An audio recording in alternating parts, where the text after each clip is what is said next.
പിണറായി വിജയൻ പറഞ്ഞിരിക്കുന്നത് നിയമസഭാ ഇലക്ഷനിൽ LDF 110 സീറ്റുകൾ നേടുമെന്നാണ്. ഇത് കേട്ട കോൺഗ്രസുകാരും ലീഗുകാരും LDFനെയും പിണറായി വിജയനെയും നല്ലപോലെ ട്രോളുന്നുണ്ട്. ട്രോളുന്നവർ ഒരു കാര്യം ചിന്തിക്കണം. 98 സീറ്റുള്ള LDF 110 സീറ്റിലോട്ടെത്താൻ വലിയ ദൂരമൊന്നുമില്ല. എന്നാൽ 42 സീറ്റുള്ള UDF LDFന്റെ 98 സീറ്റുകൾ മറികടക്കുക എന്നുള്ളത് ചില്ലറ കാര്യമൊന്നുമല്ല. അതുകൊണ്ട് പന്തയം വെക്കുമ്പോൾ വല്ല ആടിനോടോ പൂച്ചയോടോ ഒക്കെ വെക്ക്, സിംഹത്തിന്റെ മേൽ വെക്കല്ലേ. ഇനിയാണ് CPMന്റെ യഥാർത്ഥ കളി നടക്കാൻ പോകുന്നത്.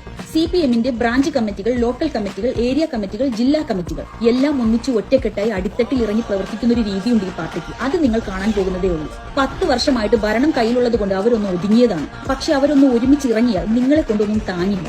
അതാണ് CPM എന്ന് പറയുന്ന പാർട്ടിയുടെ സംഘടനാ സംവിധാനം. ഈ ഓണപരീക്ഷയ്ക്കും ക്രിസ്മസ് പരീക്ഷയ്ക്കും തോറ്റിട്ട് അവസാനത്തെ കൊല്ല പരീക്ഷയ്ക്ക് ഫുൾ മാർക്ക് മേടിച്ച് ജയിക്കുന്ന ഒരു രീതിയില്ലേ, അതാണ് ഞങ്ങൾക്കിഷ്ടം. 2006 LDFന് 98 സീറ്റ്, 2011 68 സീറ്റ്, 2015 91 സീറ്റ്, 2021 99 സീറ്റ്. അതായത് പറഞ്ഞു വന്നത് വേറൊന്നുമല്ല, നിയമസഭാ ഇലക്ഷൻ LDFന്റെ ടെറിട്ടറിയാണ്. അവിടെ കയറി LDFനെ വീഴ്ത്താൻ നിങ്ങളെ കൊണ്ട് കൂട്ടിയാൽ കൂടുമെന്ന് തോന്നുന്നില്ല. Political surgical strike from LDF. It's called LDF 3.0 loading. അപ്പൊ എങ്ങനെ സഖാക്കളെ, ഒറ്റക്കെട്ടായി ഒരേ മനസ്സോടെ ഇറങ്ങുവല്ലോ.